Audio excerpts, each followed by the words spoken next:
안녕하십니까. 네, 반갑습니다, 여러분. 네, 동원쌤입니다. 오늘은 문학, 떠먹는 국어 문학 37쪽. 7쪽. 시상 전개 방식.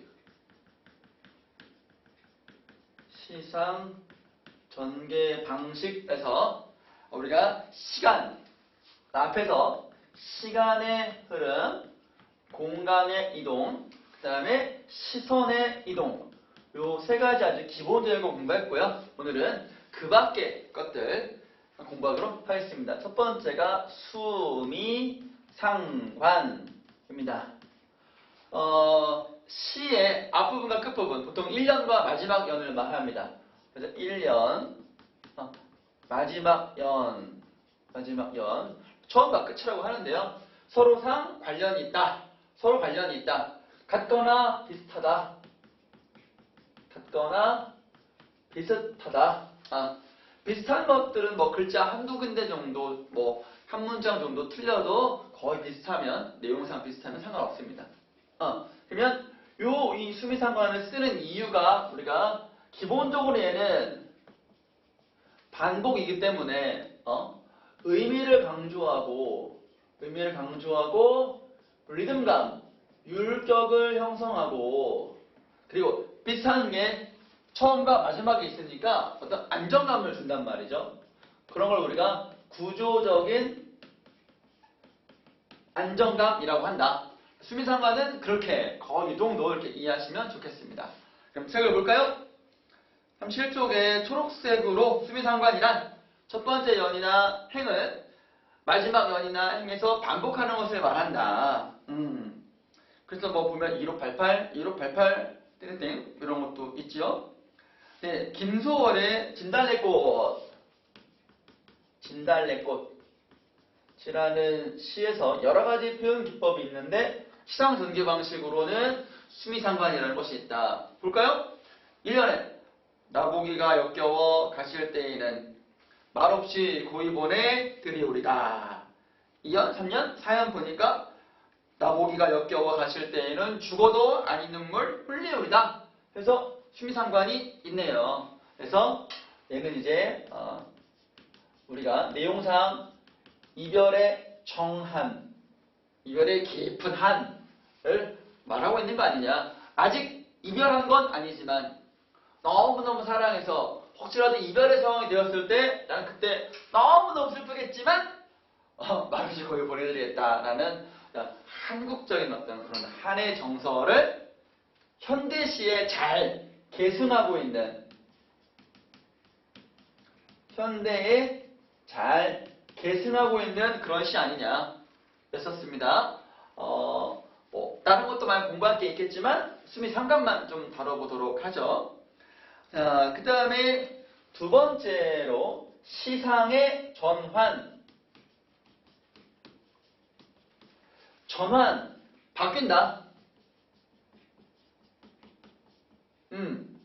어떻게 바뀌냐? 부정에서 긍정으로 바뀌더라. 부정에서 긍정으로 바뀌더라. 부정은 좀 이제 현실에 절망하지만 미래에 희망을 좀 품고 있는 걸로, 소망을 좀 이제 드러내는 걸로 바뀌더라 라는 겁니다. 그래서 뭐라고 나왔냐? 화자의 생각이나 정서가 급격히 바뀌는 것을 전환이라고 한다. 보통 우리가 그러나 이런 접속 부사, 접속 표현으로 많이 확인해 볼 수가 있겠습니다. 그 이전과 그 이후가 정서가 서로 다르다, 전환된다 라고 보는 거죠. 여러분이 필기하고 있는 거 알죠? 필기하셔야 됩니다. 책에 있지만 그 공책 우리 프린트에 필기할 부분이 있는 거죠. 뭐 4회나 5회 이런 데다가 잘 필기하시면 좋겠어요, 여러분들이. 네. 그럼 어떤 예시가 있냐? 38쪽에 그림이 좀 있네요. 우리 좋아. 네가 좋아. 사귀자. 이제부터 보니까 넌 참 착하고 말도 잘하고 성실하고 친절하고 공부 잘하고 폭풍 칭찬 계속 하는데 그러나 난 네가 남자로 안 보여. 그냥 좋은 친구로 지내자.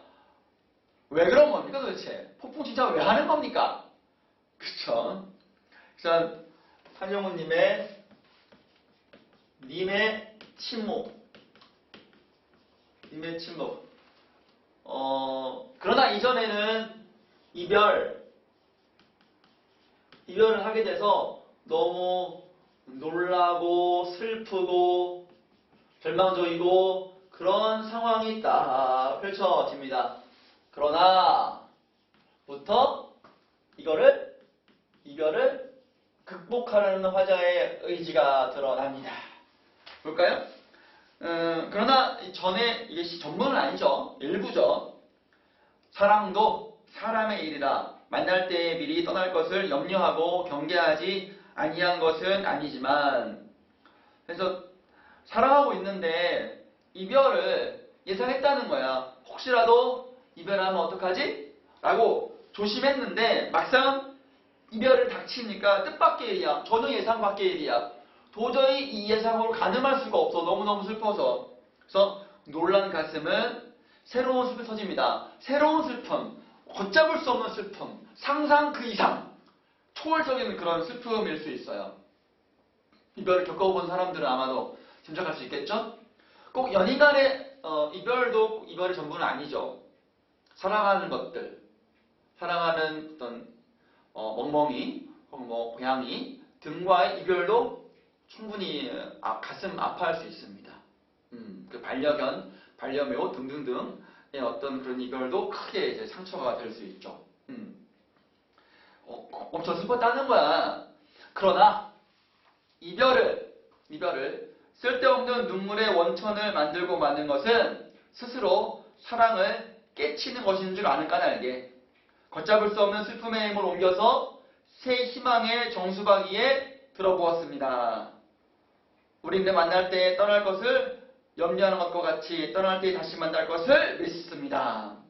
그래서 극복하는데 내가 계속 이별에 빠져 있으면, 이별 아픔에 너무 쫙 가라앉아 있으면 또 다른 눈물의 원천이 된다는 거야. 계속해서 슬퍼한다는 거지. 그거는 내 스스로 내가 그동안 만들어왔던 사랑을 깨친다라는, 깨뜨려버린다. 스스로 무너뜨린다. 라는 거기 때문에 깨달았어. 내가 이러면 안 되지. 내가 지금 이렇게 슬퍼하고 있으면 안 되지. 다시 일어나자. 그래야지 뭔가 나중에 또 다른 사랑을 할 수 있을 거 아니냐. 우리 님과 만날 수 있을 거 아니냐. 라는 그런 깨달음이 있어서 걷잡을 수 없는 슬픔의 힘을 옮겨서 희망으로 간 거야. 정수박에 들어보았습니다. 깨달음, 우리는 만날 때 떠날 것. 만남 있으면 헤어짐이 있고, 또 헤어짐이 있으면 또다시 만남이 있다. 그래서 이별했잖아. 다시 만날 것을 믿는다는 거야. 이거 깨달음이지, 이런 게. 그래요. 그러나 보면 우리가 만나게 되는 시는 아마도 남신의주, 여러분. 남신의주 유동 박시봉방이라는 백석이라는 시인의 유명한 시에서도 시상 전환을 확인할 수가 있습니다. 마찬가지로 삶에 대한 절망에서 극복 의지 할 때 대표적인 소재가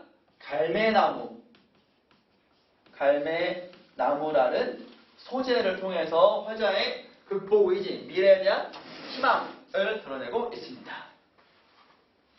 자, 그 다음에 세 번째로 시상의 집약을 한번 볼까요? 세 번째인가요? 아니네. 그러네요. 세 번째 시상의 집약. 시상의 집약. 한 대 모으는 거예요. 한 대 모아서 집중시킨다는 거죠. 집중시키고 한 대 모은다. 한마디로 딱 잘라 말하는 거를 의미하겠고요. 보통 이제 한 행이 한 연일 때 보통 요 행에 이제 시상이 집약된다고 하죠. 딱 응축되어 있어요. 응축되어 볼까요? 나의 덕에 천장호에서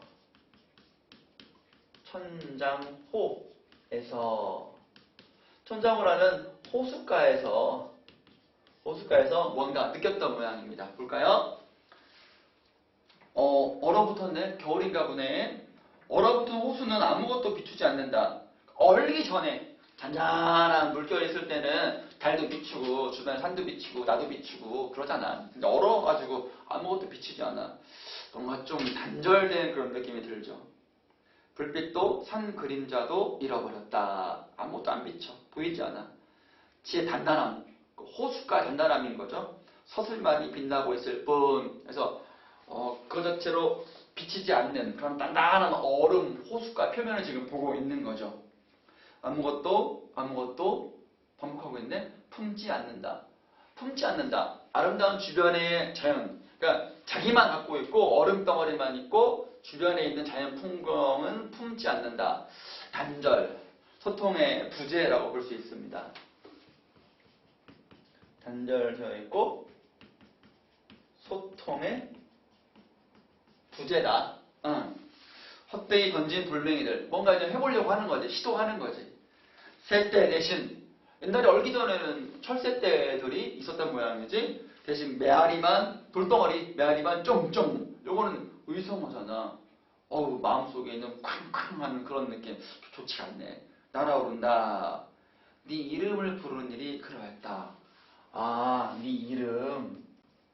이름을 부르는 게 마치 돌덩이 던지는 것 같이 단절, 소통의 부재였구나. 그리워하고 있네. 근데 헤어져 있네 지금. 아하, 그렇군요. 자, 두 번째 줄 보니까 이연에서 네 이름을 부르는 일이 그거였다며 화자의 감정, 안타까움과 그리움을 한 문장으로 압축해서 보여주고 있다. 그래서 이런 거에 바로 시상의 집약이다 라고 판단할 수 있고요. 그 다음에 네 번째로 대화를 통한 시상의 전개. 네 번째로 이건 우리가 대화체라고 합니다. 대화체는 실제 대화라고 볼 수 있고요. 두 번째는 말을 건네는 방식이다. 이거는 화자만 나오는 거야. 화자. 이거는 이제 시적 화자하고 시적인 청자가 있는 거지. 근데 2번 같은 경우도 실제로 대화는 아니지만 말을 건넨다 하면은 우리가 넓게 대화체로 인정한다. 그게 좀 차이가 있어요. 그래서 대화를 통한 시상 전개라는 것은 이야기를 주고받는 것이다. 그래서 윤동주의 아우의 인상화라는 시가 있는데요.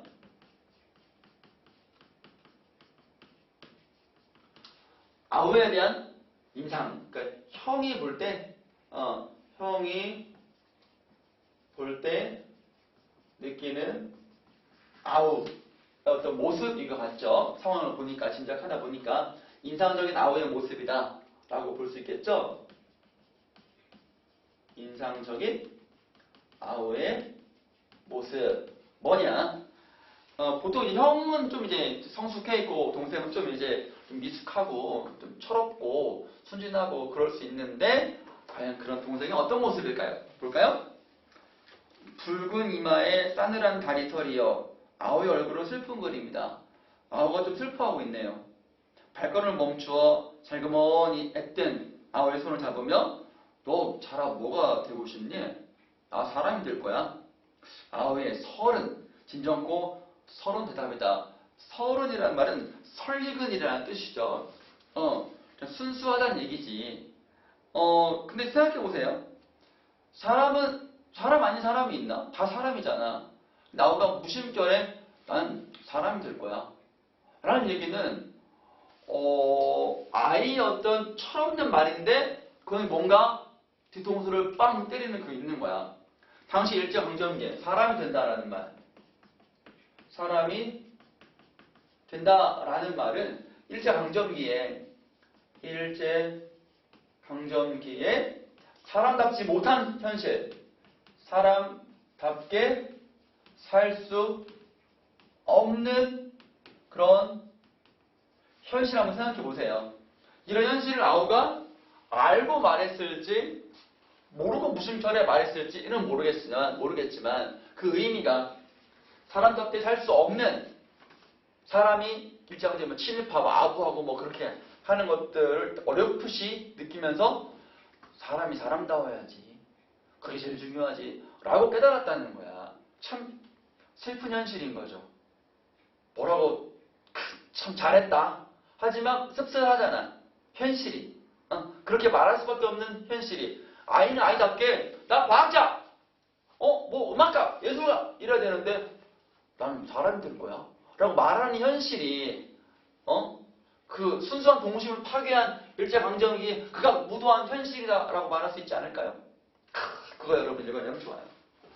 그래서 사람답게 살기 어려운 사람답게 살기 어려운 그런 현실의 비애를 드러내고 있지 않냐라고. 비애, 슬픔이죠. 여러분. 그래서 3년을 보면 스며시 잡았던 손을 놓고 아우의 얼굴을 다시 들여다본다. 싸늘한 다리 붉은 이마에 젖어 아우의 얼굴은 슬픈 그림이다. 수미상관도 있네요. 수미상관이다. 아우의 슬픈 현실 이렇게 보여주고 있고요. 자, 그 다음 페이지에 40쪽에 대화체의 범위라고 해서 아까 언급했던 거였어요. 다 포함한다. 실제 대화는 당연히 대화체고 대화가 이루어지진 않지만 누군가의 청자에게 말을 건네는, 청자가 드러나지 않고 말을 건네는 방식도 대화체다. 거기 그 앞에서 한번 배웠던 서정주의 추천사라는 시가 있어요. 이거는 이제 그 춘향이의 어떤 내적인 열망, 이상향 추구와 좌절을 드러내는 그런 시인데, 그대를 타는 춘향이가 향단이한테 그대를 막 밀어라, 향단아! 부르고 있지. 그네 줄을 밀어라! 명령하고 있지. 먼 바다로 배를 내어 밀듯이 향단아 밀어라. 나 가고 싶다. 먼 바다라는 이상향을 현실을 벗어나고 싶다. 가고 싶다. 밀어라. 라고 하고 있는 것이지요. 그 정도 크게 설명이 좀 나와 있는 거예요. 여러분 꼭 이런 설명은 꼭 한번 읽어봐야 돼. 정독해야 돼. 정주행해야 돼. 아셨죠? 쌤은 지금 시간이 없으니까 핵심만 뽑아가지고 얘기하잖아. 필기하고 반드시 설명을 여러분 정주행을 한번 해야 될 것이다. 알았죠? 연습 문제. 윤동주의 문제 1번에 윤동주의 별 해는 밤. 별 해는 밤. 어떤 성찰, 그리움, 극복 의지를 드러내고 있는 시입니다. 일본 유학 시절에 밤하늘에 뜬 별을 보면서 과거에 함께 아름다웠던 것들에 대한 그리움을 하고 현재 자신의 처지에 대한 성찰을 통해서 그 현실을, 부끄러운 현실을 극복하려는 화제의 의지를 엿볼 수 있는 그런 시입니다. 이게 전문이 아니에요. 이네들이 보면 앞에 이제 별 하나의 사랑과 별 하나의 이별과 별 하나의 추억과 굉장히 유명한 구절이죠. 나열법 있는 거죠. 여기는 뭐가 있냐? 어떤 시상생교 방식이 있냐? 이네들은 너무나 멀리 있습니다. 별이 아슬히 멀듯이. 어머니, 그리고 당신은 멀리 북한도에 계십니다. 여기에서 우리가 대화체, 말을 건네는 방식 확인할 수 있고요.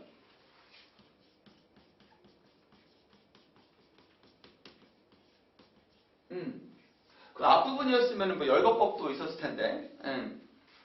나는 무엇인지 그리워 이 많은 별빛이 내린 언덕 위에 내 이름자를 써보고 흙으로 덮어버렸습니다. 그리움이 있고. 이게 덮어. 그거는 부끄럽기 때문에 그랬어. 나는 밤을 새워오는 벌레. 내가 화자를 벌레로 본 거야.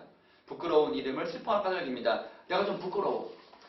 일본 유학 시절에 공부만 하고 있으니 현실을 외면하고 부끄러워하고 있는 거지. 그러나 해서 시상의 전환을 확인할 수 있어요. 겨울이 지나고 나의 별에도 봄이 오면 무덤 위에 파란 잔디가 피어나듯이. 그래서 봄은 희망이고 파란 잔디도 희망이에요. 내 이름자 붙인 언덕 위에도 자랑처럼 풀이 무성할 거이다. 자랑처럼은 지유법이고 풀도 역시 희망이 되겠습니다. 그래서 부끄럽지만 이 부끄러움을 극복하기 위한 노력을 하다 보면, 그리고 내가 언젠가 죽고 그 다음에라도 나의 노력을 알아줄 날이 반드시 올 것이다.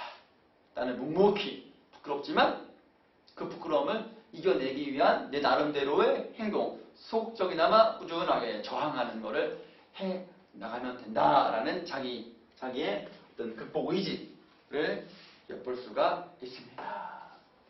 두 번째, 엄마 걱정. 엄마 걱정. 열무 30단을 이고 시장에 간 우리 엄마. 엄마가 시장 갔네. 장사하나 보네. 안 오시네. 안 와. 엄마가 엄마의 부재. 화제가 처했을 때 엄마의 부재. 어린 시절 같죠? 엄마라고 하는 거 보니까 유년 시절인가 싶고, 생각해보세요. 유년 시절에 엄마가 집에 없어. 엄마가 집에 없어. 놀만한 것도 없고 아무것도 없어. 얼마나 외롭고 쓸쓸할까? 외로움, 쓸쓸함, 이렇게 화자가 처한 상황과 정서를 우리는 추측해 볼 수 있겠죠? 안 오시네. 해는 시든지 오래. 해가 시들었다. 배추 열무 30단이 하루 종일 이제 안 팔리고 있으면 시들을 거 아니에요. 그런 것처럼 해가 저물었다를 감각적으로 표현한 거죠. 이렇게. 시든지 오래. 나는 찬밥처럼, 찬밥, 지유법이네. 찬밥은 쓸쓸한 존재라고 볼 수 있겠죠? 방에 담겨. 아무리 천천히 숙제를 해도 숙제 다 하고 나면 심심하잖아. 시간 때울 게 없잖아. 그러면 외로움과 쓸쓸함이 더욱 밀려들지 않을까? 숙제를 해도 엄마 안 오시네. 배추잎 같은 발소리. 같은 이니까 지유법이네. 시든 배추잎일 거 아니야. 그러니까 힘없는 그런 발소리겠지? 타박타박. 안 들리네. 어둡고 무서워. 정서가 나왔네. 어둡고 무서워. 금간 창틈으로. 창틈에 금이 갔어. 가난한 거 아니야? 여보, 가난한 현실이겠지? 유년 시절 좀 가난했어. 그 빗소리, 비까지 와. 엄마 안 오지. 무섭지. 외롭지. 밥도 못 먹었지. 비까지 오지. 이거 완전 외로움의 3종 세트 아니야? 울 수밖에 없지. 빈 방에, 빈 방. 외로움이잖아. 비어있어. 비어있으면 외로움에 심화하잖아. 우리가 빈배, 송민곡에서도 빈배 나왔었잖아. 객관적 상관물로. 그래서 빈배, 비어있다, 빈방이다. 라는 것은 외로움의 심화라고 볼 수 있겠다. 혼자 엎드려 훌쩍거리던 아주 먼 옛날, 지금도 내 눈시울을 뜨겁게 하는 그 시절, 내 유년의 윗목이다. 그 시절 내 유년의 윗목이다. 그래요. 그러면은 지금 시점에서 과거를 회상하는 거죠. 과거 회상이 있는 겁니다. 회상이 있고, 그리고 유년의 윗목이다. 윗목은 아랫목과 반대해서, 아랫목은 이제 아궁이 곁에 있어가지고 따뜻해. 윗목은 차가워. 그래서 어린 시절에 가난하고 외롭고 쓸쓸함, 이런 것들을 한마디로 보여주는 것이 유년의 윗목이라는 표현인 거죠. 이런 것도 우리가 시상의 집약이라고 볼 수 있지요. 네. 다음 페이지 42쪽에 정주영의 고향에는 뭐가 있나 봅시다.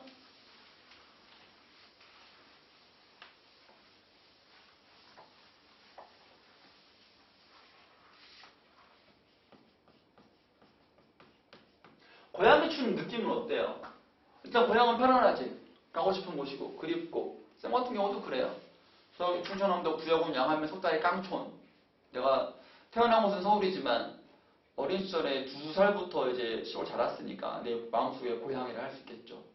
친구들이랑 같이 어울려서 이것저것 뭐 눈썰매도 타고 얼음 스케이트도 타고 자치기도 하고 눈바닥 축구도 하고 개구리 잡아먹고 뱀 잡아먹고 했던 그런 추억들이 있어서 다시 그때로 돌아갈 수만 있다면 한 번쯤 더 돌아가서 더 재밌게, 물론 그때도 재밌게 잘 놀았어. 공부 별로 안 하고 다시 또 우리 놀고 싶어요. 더 톰 소여의 모험이라든가 뭐 그런 것처럼 그런 아늑한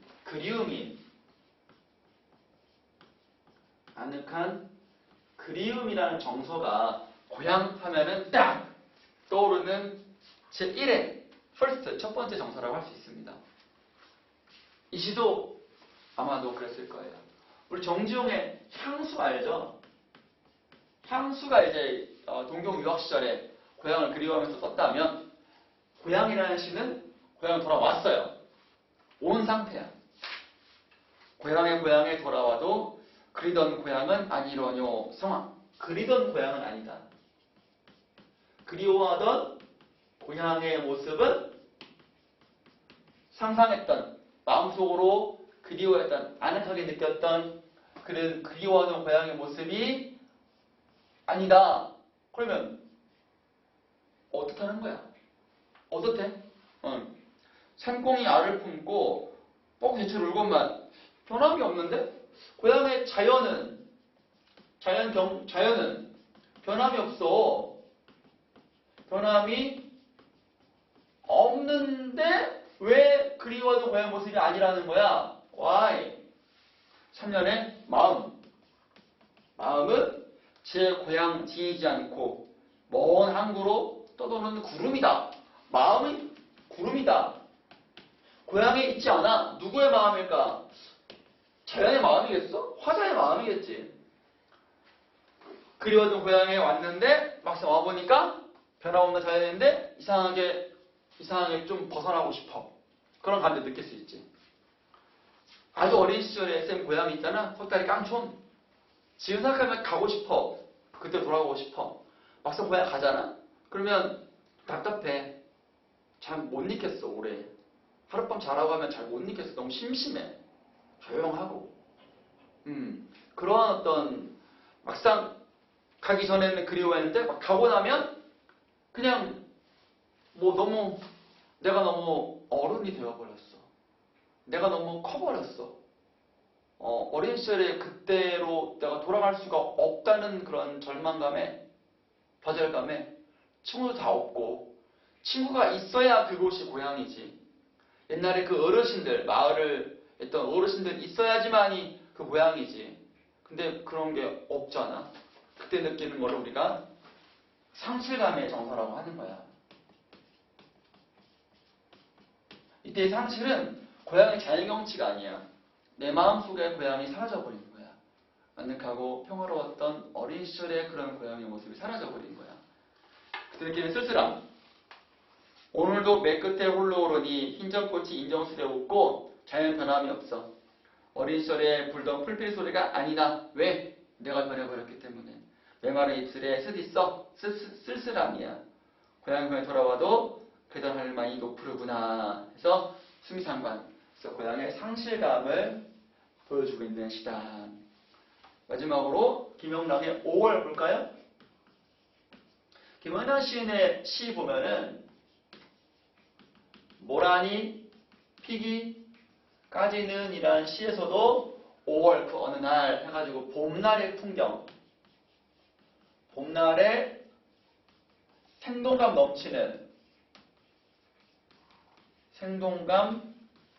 넘치는 풍경을 이것저것 묘사한 것이다. 완전 긍정인 거죠. 들길은 마을에 들다 붉어지고 꽃이 폈나 보지? 동백꽃이 폈을지도 몰라. 마을 어쩌면 모란꽃이 폈을지도 몰라. 마을 골목은 들로 내려서자 푸르러졌다. 벼가 자라고 있을 테니까. 바람은 넘칠 천이랑 만이랑 그 들에 바람이 불면 벼가 마치 파도 치는 것처럼 싹 치겠지. 황금 물결이라고 초록 물결이겠네. 이랑이랑 햇빛이 갈라져 햇빛이 쫙 비쳐. 보리도, 벼도 있고 보리도 있겠구나. 보리도 허리통이 부끄럽게 드러났다. 보리가 잘 익었나 봐. 의인법이 있네. 꾀꼬리 여태 혼자 날아볼 줄 모르니 혼자 못 날라. 왜? 커플이니까. 암컷이 다 쫓길 뿐, 순으로 쫓을 뿐. 그러니까 자연 속에서 꽁이 꾀꼬리가 꾀꼬리 하면서 암컷 수컷 서로 막 우리 황조가에서 봤듯이 서로 막 지저귀는 거야 지금. 황금 빛나는 길이 어지러울 뿐, 얇은 단장하고 아양 가득 차 있는 산봉우리야. 산봉우리야? 부르고 있네? 되었지. 오늘 밤도 어디로 가버리련? 또 오늘 밤도 어디로 가는 거야? 가지마. 나랑 좀 더 즐기자. 왜냐면 5월의 계절이 여왕. 봄의 아름다움. 금방 지나가잖아 또. 꽃이 지고 또 실록이 더 짙어지고 나면 사라지는 게 좀 아쉬웠나 보지. 그래서 이거는 사라질까 봐 좀 불안한 구절이 마지막 좀 있는 거야. 너무너무 지금의 자연 경치, 봄, 5월의 풍경이 너무너무 좋으니까. 그래서 마지막에 좀 아쉬움이 좀 남아있는데 여기서는 시선 이동이라고 할 만한 게 있죠. 들길 보고 있지, 들 보고 있지, 보리 보고 있지, 꾀꼬리 보고 있지, 산봉우리 보고 있지. 시선 이동이 있고요. 그 다음에 아까 마지막에 산봉우리야? 말을 건네는 방식이니까 대화체도 체크하면 되겠네요. 자, 여기까지 시상전개 방식의 두 번째, 그 외의 시상전개 방식 수미상관부터 또 어디까지야? 대화체까지 공부했고요. 연습문제까지 풀어봤습니다. 네, 수고했습니다. 꾸준하게 복습해 주시고 상황과 정서, 내용 파악하는 데 중심을 두시기 바랍니다. 수고했습니다. 네, 문학 공부하겠습니다. 오늘 문학은 43쪽 표현법 보겠습니다.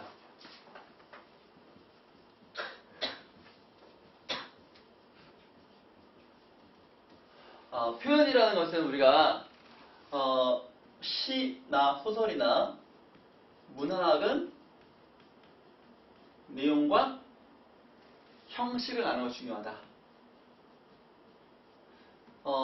화자가 처한 상황이나 정서를 파악하는 것이 내용을 파악하는 것이라면 지난 시간에 배웠던 시상전개 방식, 오늘 하게 될 표현법, 익히는 것은 형식을 파악하는 것이다. 이렇게 이해하면 좋습니다. 그래서 내용 파악하는 건 더 중요하죠. 더 중요하고요. 형식 파악하는 것은 그렇게 많이 중요하진 않습니다. 한 문제 정도 문제에서 나온다면 그 정도 비중이 있으니까요. 그래서 암기할 게 조금 많아요. 이해할 게 또 필요하고요. 하나씩 보면 1번 반어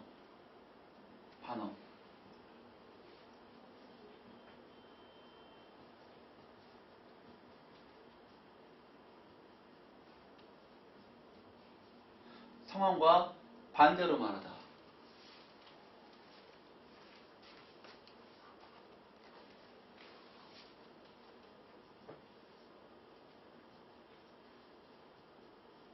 잘났어 정말. 재수없다는 거죠. 잘났어 정말. 잘했군 잘했어. 잘했군 잘했어. 이거는 이제 그 상황을 좀 이제 좀 더 써줘야 되는데 우리 딱 보면 잘했군. 우주야 그랬다고? 잘했어. 어떡하나 큰일 났네. 네가 감당하지 뭐. 나는 아니니까. 얘는 아니니까. 재수없지. 박경수 같아. 그래? 좀 도와줘 좀. 진실을 알고 있으면 조금 변호해줘. 친구라면 그래야지. 친구란 나의 아픔을 등에 지고 가는 사람. 그랬어. 인디언 속담에 체로키 부족인가 어떤 부족인가 알겠지? 그러니까 회사가 너무 잘못 말해? 진짜 그렇게 말하니까. 누가? 아니? 누구? 몰라 모르겠어. 나 어떻게 모르겠어. 얘가 틀린 것 같은. 나? 자, 요런 반대로 말하는 거라서 요 시적인 상황을 잘 파악해야 진짜 의미를 알 수가 있다. 늦게 온 애한테 웬일이야? 왜 이렇게 일찍 왔어? 네, 선생님 제가 좀 일찍 왔습니다. 죽을래? 이런 거 알지? 상황. 몇 시야? 4시 30분입니다. 누가 그걸 몰라서 뭐라? 선생님 왜 화내세요? 시간 물어보셨잖아요. 씨. 나서 안 들을래? 그건 아니고. 딱 느낌이 오죠? 어떤 건지? 되게 반어다. 우리 작품 43쪽 보시면, 반어부터 먼저 보시면, 거기, 표현은 잘했다. 이건데, 혼좀 나야겠다. 접시를 깼어요. 애가. 접시를 깼는데, 잘했다. 잘했어. 표정 보세요. 정말 잘한 표정이 아니죠? 엄마의 표정 보세요. 죽일 듯 살릴 듯 이렇게 하는 거잖아요. 응?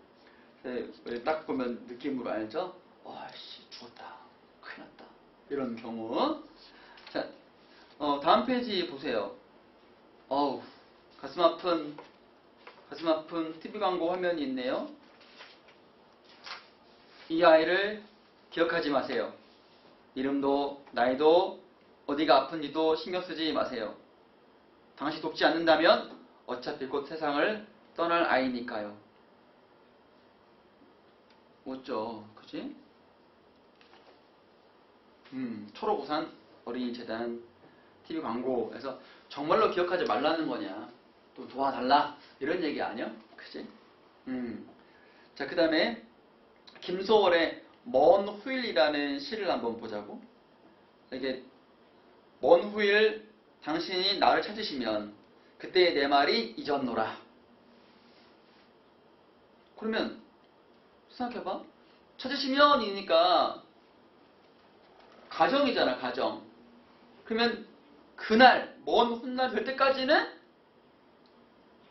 계속 잊지 못하고, 계속 그리워하고, 기다리고, 그런 마음이 쭉 간직이 된 상태에서 언젠가 그날 당신이 나한테 뭐라고 하면, 찾으시면, 그때서야 비로소 잊었다라고 말할 거라는 거잖아. 그럼 그 전까지는 계속 못 잊는 거지.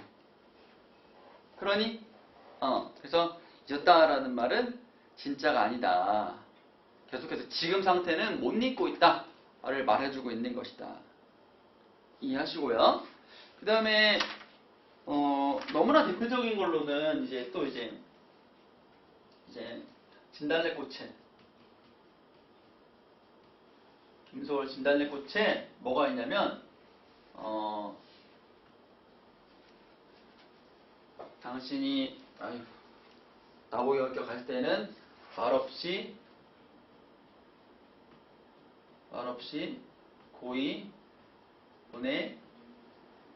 보내드리우리다. 이런 19절이 있어요. 보내겠다는 거야. 아니야, 이거 반어야. 보내고 싶지 않어. 보내고 싶지 않다. 응. 그치. 두 번째, 역설. 역설은 겉으로 오순, 이치에 맞지 않음. 그렇지만 속으로 진리가 있는 게 역설이 역설. 말이 안 되는데 가만히 있고 씹어보면 뭔가 마음속에 훅 치받는 진리가 있는 것이 역설입니다. 예를 들면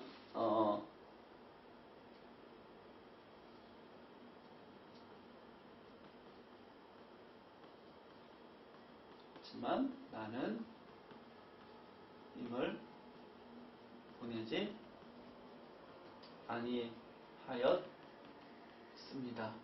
이렇게 공책에다가 경서야. 공책 어디 갔어? 공책 어디 갔어? 공책은? 공책 집에 있어. 야, 공책에 적어야 그래도 한 보람이 있는 겨. 책 적으면 잘 체계가 없거든. 나중에 우준이 거 공책 벗겨다가 써놔. 알았지? 갔는데 안 보냈대. 없다는 거야.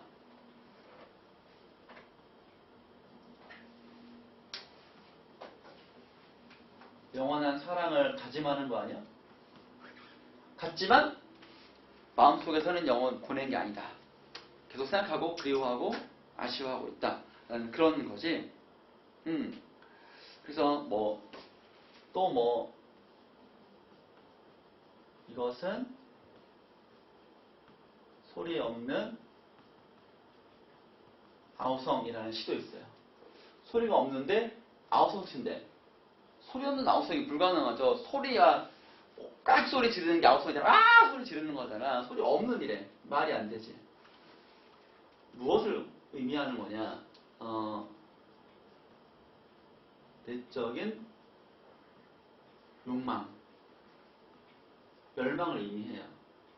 드러나지 않지만 느껴지는 마음속의 어떤 그런 열망, 욕망 이런 것들. 이런 것들이 있고 역설은 거기 있는 것들 몇 가지만 더 하나만 더 예를 들면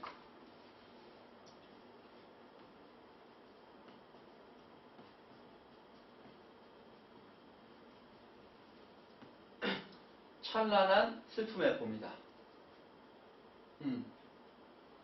이제 두 가지 감정을 동시에 준다는 거죠.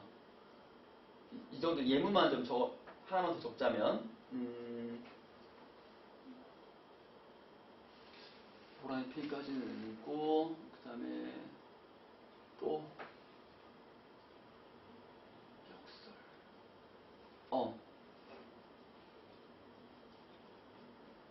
정작으로 고와서 서러워라 요건 역설이 되는 거죠. 역설 말이 안 되는 것들 이 몇 가지가 있습니다. 역설에 얘까지 같이 봐주시고요. 메모해 주시고 그 다음에 대꾸와 대조 3번에 대조는 대꾸부터 대꾸는 비슷한 문장 구조가 짝을 이룬다. 비슷한 문장도 짝을 이룬다. 예요. 그래서 거기 얘가 하나 나왔는데 씨나 뿌리며 살아라 한다. 밭이나 갈며 살아라 한다. 산속에서 자연스럽게 살아라 라는 그런 내용이거든요. 이거는 산이 그렇게 명령한다는 거지만 실상은 화자의 마음이죠. 내가 자연 속에서 아무 욕심 없이 이렇게 소박하게 살 거야 라는 다짐이거든요. 고전 시가에 특히 많이 나옵니다. 얘 같은 경우는 시가에 자주 쓰인다. 고전 시가에 쓰이고 네 번째는 대조. 대조는 두 대상 간의 차이점. 대꾸, 대조. 차이점을 말하는 거죠.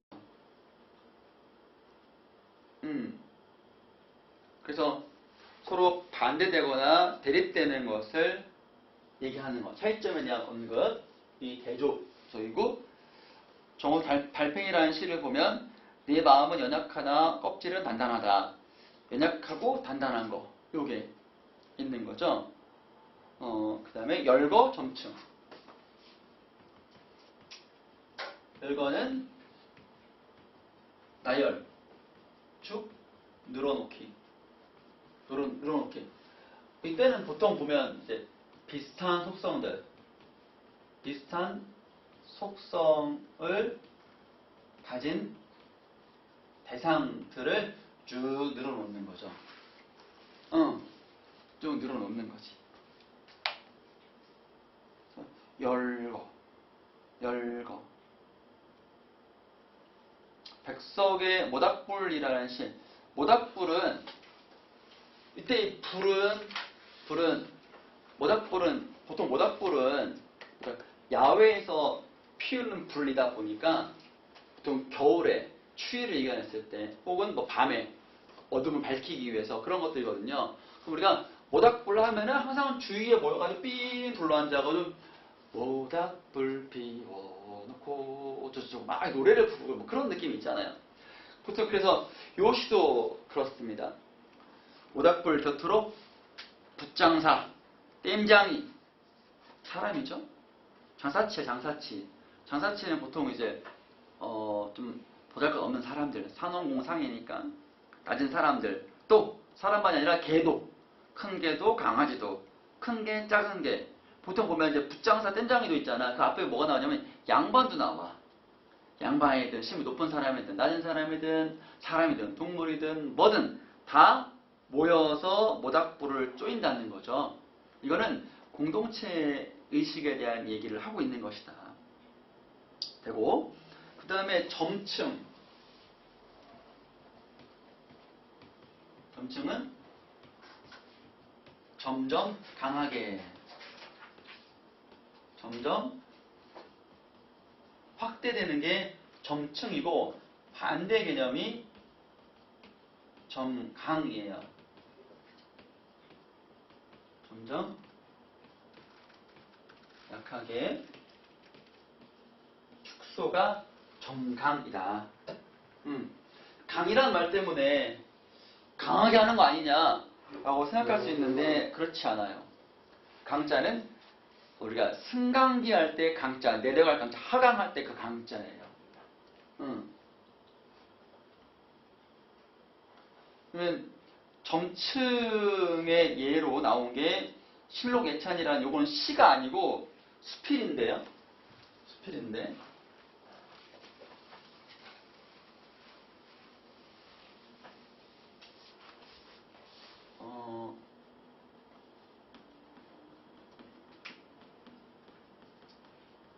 보면은 눈은 살아있다. 떨어진 눈은 살아있다. 표정 위에 떨어진 눈은 살아있다. 요게 점층. 점층. 살아있다. 떨어진 눈은 살아있다. 마당 위에 떨어진 눈은 살아있다. 그래가지고 이제 눈의 생명력을 강조하죠.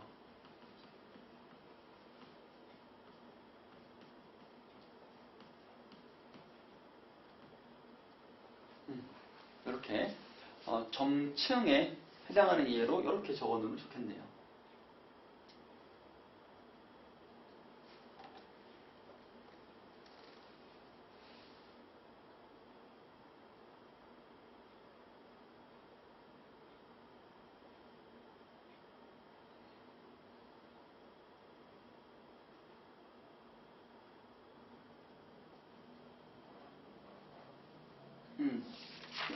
그 다음에 영탄설의 7번이에요.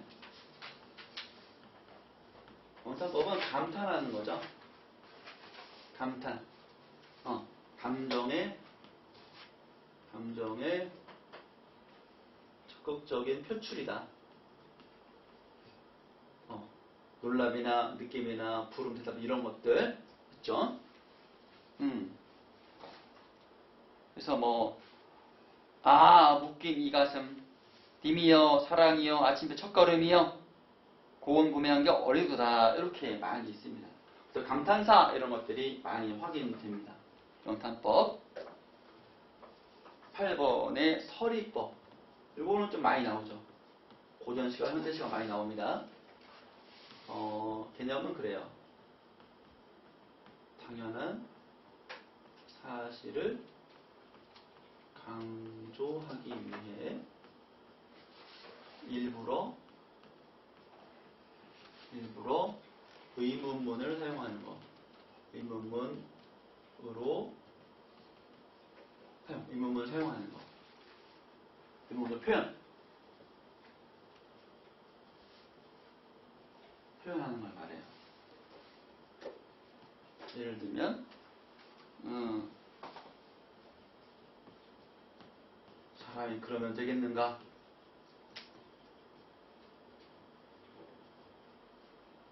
이런 것들 어때요? 사람이 그러면 되겠는가? 응? 그러면 안 된다. 그러면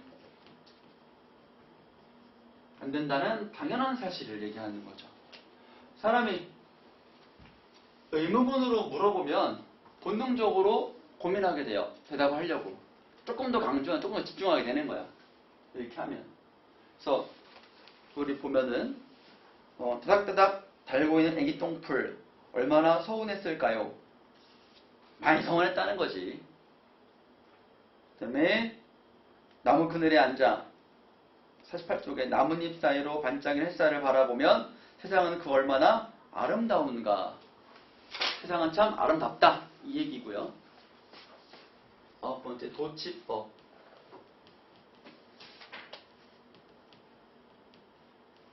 문장 순서 바꾸기. 순서 바꾸기.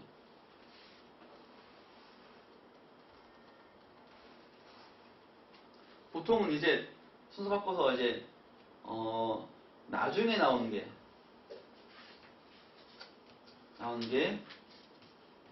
좀 더 강조가 되죠. 나중에 나온 게. 거기 보니까 안도현의 연탄 한 장이라는 시예요. 그 길을 만들들도 몰랐었네.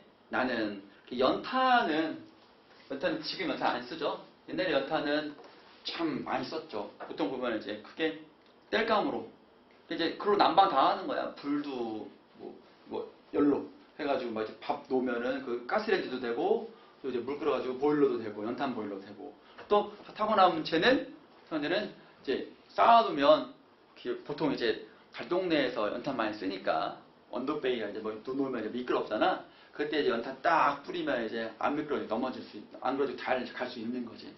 그러니까 누군가를 위해 다 바치는 그러한 마음을 연탄을 보고 느꼈는데 나는 뭐냐? 라는 그런 반성하고 있는 그 구절입니다. 이게. 그래서 나는 그렇게 연탄처럼 다른 사람 위해 뭔가 되지도 못했었다라는 부끄러움을 보여주고 있는 것이다. 됐고 반복법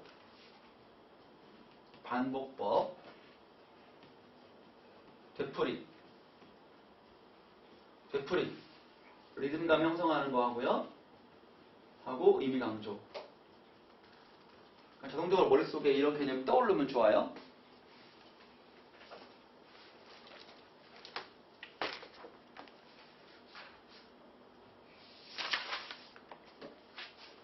황지우 시인의 너를 기다리는 동안이라는 시를 보니까 너였다가